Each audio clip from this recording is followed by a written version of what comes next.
তো এই পর্বে আমরা দেখব যে এলিমেন্টরে কিভাবে আমরা কাস্টম ফন্ট ব্যবহার করতে পারি। তো কাস্টম ফন্ট এটা খুবই গুরুত্বপূর্ণ, আপনাদেরকে শিখতে হবে, কারণ অনেক সময় কাস্টম ফন্ট ব্যবহার করা প্রয়োজন হয়। তো সেজন্য কাস্টম ফন্টে ক্লিক করলাম। করার জন্য আমাকে অ্যাড নিউ ফন্টে ক্লিক করতে হবে, তারপরে এখানে ফন্ট অ্যাড করতে হবে। তো এখানে ইন্টার ফন্ট ফ্যামিলি অর্থাৎ ফন্টের নেম এবং এখানে অ্যাড ফন্ট ভেরিয়েশন অ্যাড করতে হবে। তো সেটা করার জন্য আমরা কিছু কাজ করতে হবে। এখানে অ্যাড ফন্ট ভেরিয়েশনে ক্লিক করলে দেখুন যে অনেক ধরনের ফন্টের ভেরিয়েশন থাকে এবং এখানে ফন্ট ওয়েট দেওয়া আছে, সব কিছু এখানে সুন্দরভাবে ডিফাইন করা আছে। তো আপনাকে সেটা করার জন্য এখানে যে ফন্ট রয়েছে খেয়াল করুন, ফন্ট ইন্টার, এর মধ্যে এই ফন্টগুলি রয়েছে। তো এর ভিতরে যেই ফন্টটা আমাদের প্রয়োজন আমরা সেই ফন্টই ব্যবহার করব এবং এটা সব TTF ফরম্যাটে রয়েছে। এই TTF ফরম্যাটটাকে আমরা এই বিভিন্ন ফরম্যাটে কনভার্ট করতে হবে। তো চলুন আগে আমরা ফাইনাল করে ফেলি যে কী ফন্ট আমাদেরকে অর্থাৎ আমাদের ইউজ করতে হবে। প্রথমে যেটি আছে সেটি হচ্ছে, আমরা হেডিংয়ে যাই, এটি কি ফন্ট, এটি আমরা একটু দেখে নিই। রেগুলার, অর্থাৎ রেগুলার ফন্টটি আমাদের প্রয়োজন। এটিও রেগুলার, আর এটি হচ্ছে বোল্ড, অর্থাৎ আমাদের বোল্ড এবং রেগুলার এই দুইটা প্রয়োজন। আপাতত এই দুইটা হলেই হচ্ছে। তাহলে দেখুন এটি হচ্ছে বোল্ড এবং এটি হচ্ছে রেগুলার, এই দুইটা। এবার আমরা ফন্টটাকে কনভার্ট করতে হবে। কনভার্ট করার জন্য আমরা যাব হচ্ছে যে গুগলে সার্চ দেই যে ফন্ট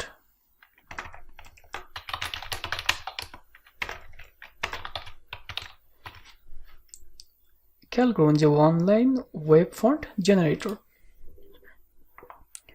তো এখানে খেয়াল করুন অনেকগুলো ওয়েবসাইট রয়েছে। যদি আপনি আরেকটু সার্চ করেন, আমার একটা নামটা মনে আসছে না, free fonts converter, online fonts converter, এইখানে আপনি মোটামুটি সব ধরনের ফন্টস কনভার্ট করতে পারবেন। তো আমাদের কি কি দরকার একটু সিলেক্ট করে নেই। WOFF, WOFF2, TTF, SVG, EOT। তাহলে WOFF, WOFF2, TTF, SVG, EOT এই কটাই দরকার। Then select fonts. এবার আমরা আমাদের যে ফন্টটি রয়েছে অর্থাৎ একটা একটা করে, একটু হচ্ছে ইন্টার বোল্ড, এটি আমরা দিয়ে দিলাম। দেন আমরা ডানে ক্লিক করব। তো এটি আপলোড হয়ে কনভার্ট হয়ে যাবে এবং ডাউনলোড ফাইলটাও চলে আসবে। দেন এটাকে আমরা ডাউনলোড করব। তো সেভ ইউর ফন্ট এবং ডাউনলোড অ্যাটাচড ফাইল, ডাউনলোড হয়ে গিয়েছে। এবার আমরা এই ফন্টটাকে ইউজ করব। তো এই ফন্টটা আমরা এখানে এক্সট্রাক্ট করতে হবে। এটা হচ্ছে কি ফন্ট, ইন্টার বোল্ড। এবার আমরা এখান থেকে জিপ ফাইল থেকে এগুলোকে নিয়ে নিব। সবগুলো দেখুন কনভার্ট হয়ে গিয়েছে। তো ইন্টার বোল্ডের মধ্যে আমরা এই ফন্টগুলোকে নিয়ে আসি। সরি,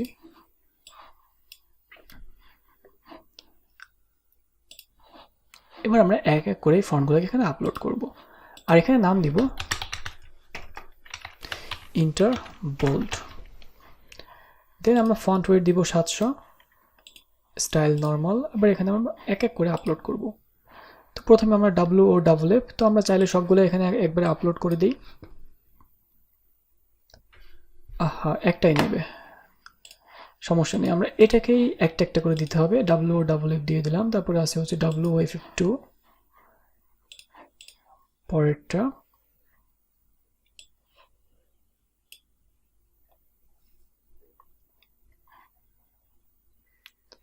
আচ্ছা, এটা নিচ্ছে না, কারণ হচ্ছে যে আমাদের ফন্টের এখানে যে SLNT ফন্ট নামটাকে একটু রিনেম করে দেই,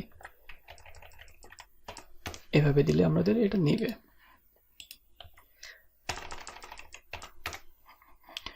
তো আমরা এই ভার্সনে দিলে এটাকে নিয়ে নিয়েছে, দিয়ে দিলাম। এরপরে আছে TTF ফাইল। তো TTF ফাইলটা আমরা এখান থেকে আপলোড করে দিই। TTF আপনারা না বুঝতে পারলে এগুলোকে একটু বারবার রিপিট করে দেখবেন। যারা একেবারেই নতুন তারা হয়তো একটু অসুবিধা হতে পারে। আমি এজন্য বলছি কারণ হচ্ছে আমি নিজে যখন কাজ করেছি তখন আমার ক্যারিয়ারের শুরুতেও অনেক কিছু বুঝতে পারতাম না। তো একই ভিডিও কয়েকবার দেখতাম, বারবার দেখতাম, দেখা যাচ্ছে একটা ভিডিও বা একটা জায়গায় আটকে গেছি, সেটা সমাধান বা সলিউশন করতে করতে সারাদিন লেগে গিয়েছে, 2 দিন 3 দিন হয়ে গেছে, তারপর সলিউশন পাই না। তো মাঝে মাঝে একটা সময় মনে হতো যে এত মাথা ঘামানো লাগে, পাগল হয়ে যাবো না তো। আপনাদের এরকম হতে পারে, আর এই কথাগুলো এই জন্য বলছি, আপনারা কিছুটা ভরসা পাবেন। এমনটা শুধু আপনাদের সাথে না, প্রায় সবার সাথেই হয়, একটু মাথা ঘামানো লাগবে। ঘরে বসে টাকা ইনকাম করবেন, একটু তো কষ্ট করতে হবে। এত সহজ হলে সবাই করতো, আবার কঠিনও না। পরিশ্রম করলে সবই সম্ভব। অবশ্যই সৎ হতে হবে, ভালোভাবে চলতে হবে। যাই হোক, কাজ করতে করতে অনেকগুলো জ্ঞান দিয়ে ফেললাম আপনাদেরকে। এখন এটাকে আমরা পাবলিশ করব।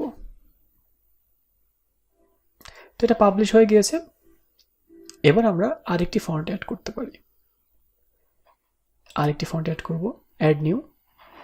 অর্থাৎ এরই আরেকটা ভার্সন, সেটি হচ্ছে রেগুলার।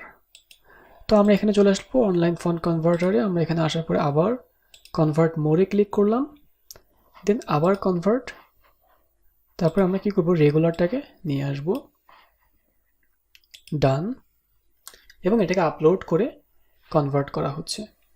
তো এটা কনভার্ট হয়ে গেলে আমরা এটাকে ডাউনলোড করে নিব। এবার এটাকে আমরা সেভ ইউর ফন্টে ক্লিক করলাম, then download attachment, download multiple files, allow. তো ডাউনলোড করে ফেললাম। এখন আমরা এটাকে কি করব, আমাদের এই জিপ ফাইলটাকে ওপেন করে এটাকে আমরা ইন্টাররেগুলার,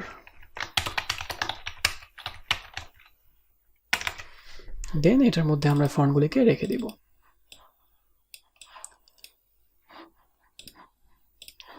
আর এটাকে একটু রিনেম করে দিই, না হলে আপলোড নিবে না। এটাকেও রিনেম করে দেই।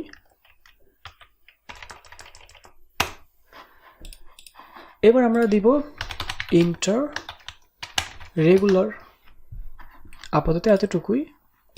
এখানে রেগুলার বলতে 400 পিক্সেলই বোঝায়, WOFF। একবারে দিলে হবে না, সেজন্য আমাদেরকে একটা একটা করে দিতে হবে। কিন্তু অন্যান্য যখন আমি অন্যান্য ফাইল বা অন্যান্য থিম ইউজ করেছি, তখন সেগুলো আমরা একবারে দিয়েছি। বরাবরের মতো আমি এবারে একবারে দিয়েছিলাম। কাস্টম ফন্ট খুব একটা ইউজ করা লাগে না।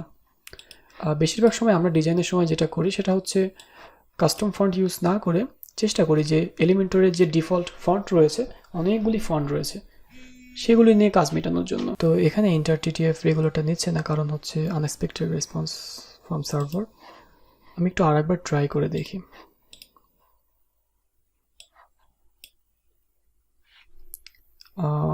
কি হয়।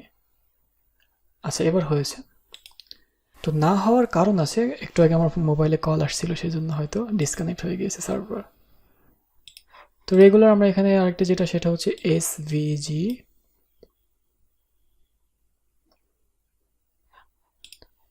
এটা অন্য একটা ফন্ট, বোল্ডের, এবং এটা হচ্ছে রেগুলার ভার্সন।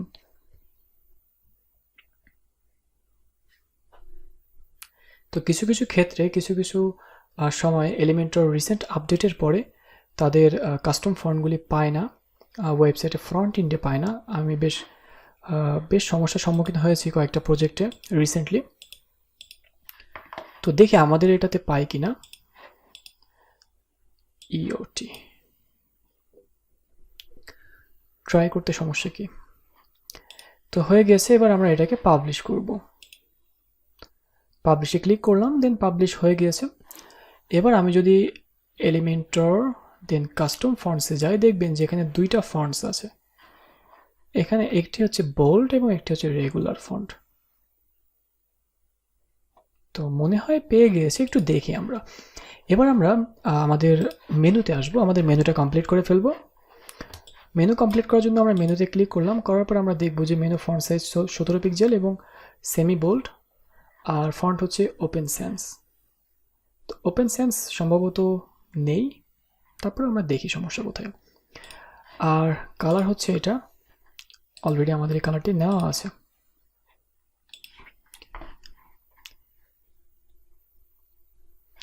এখানে এই কালার আসার কারণ আছে, আমরা এটা রিলোড দেই না এই জন্য।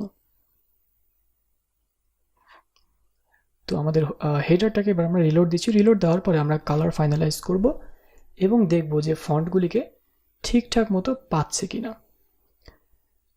তো মেনু কালারটাকে আমরা ঠিক করার জন্য আমরা এখানে ক্লিক করলাম। দেন প্রথমে এই যে নিচে বর্ডার রয়েছে এটাকে সরিয়ে ফেলবো, কারণ এটা আমার কাছে খুবই অপছন্দের একটা জিনিস। সরিয়ে ফেলেছি এবং মেনু কালার যেটা দিতে হবে নর্মাল কালার আমরা ইউজ করব এই কালারটি, এবং হোভার এবং অ্যাক্টিভ কালারে আমরা দিব রেডে ক্লিক করলে এই কালারটিকে আমরা দিব।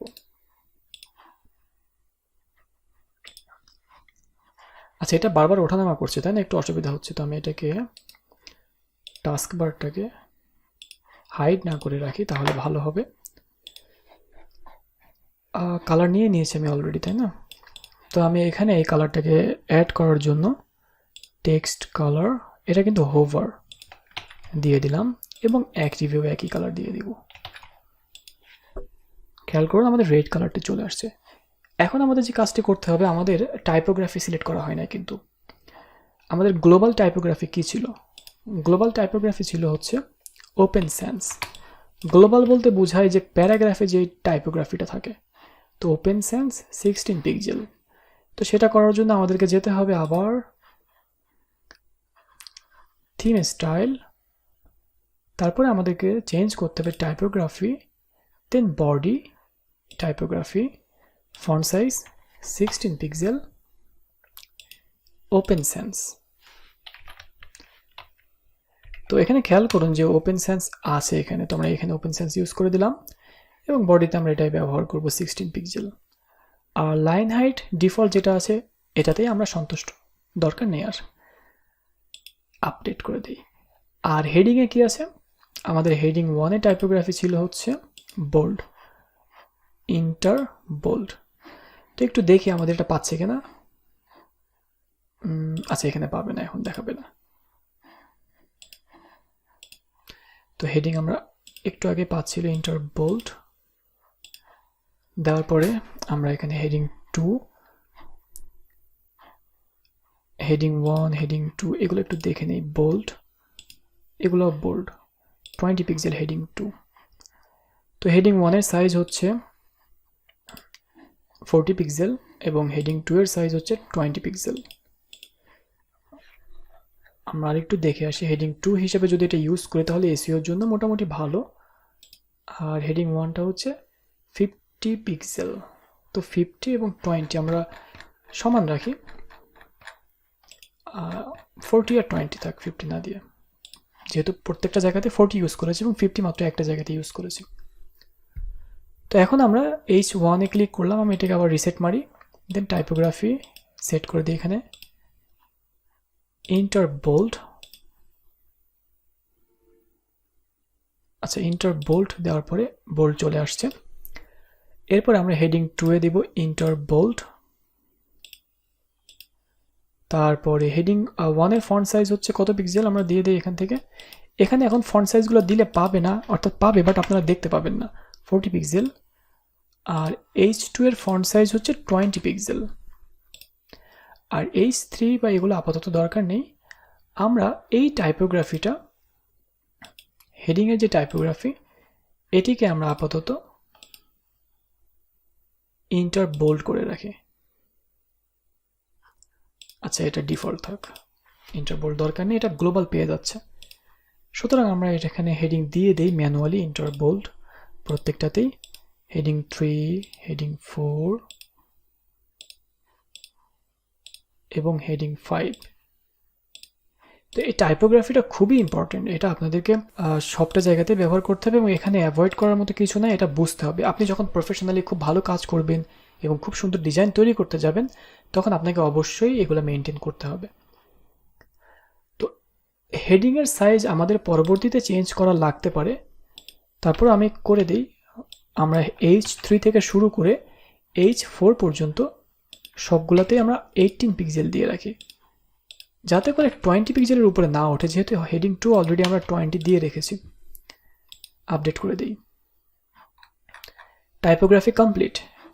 তো এরপরে আমাদের হেডার পার্টের কিছু অংশ আমরা এর পরের পার্টে কমপ্লিট করব। রেসপন্সিভ আসলে হেডারটা কমপ্লিট করব পুরোপুরি পরের পার্টে। সবাই ভালো থাকবেন। আল্লাহ হাফেজ।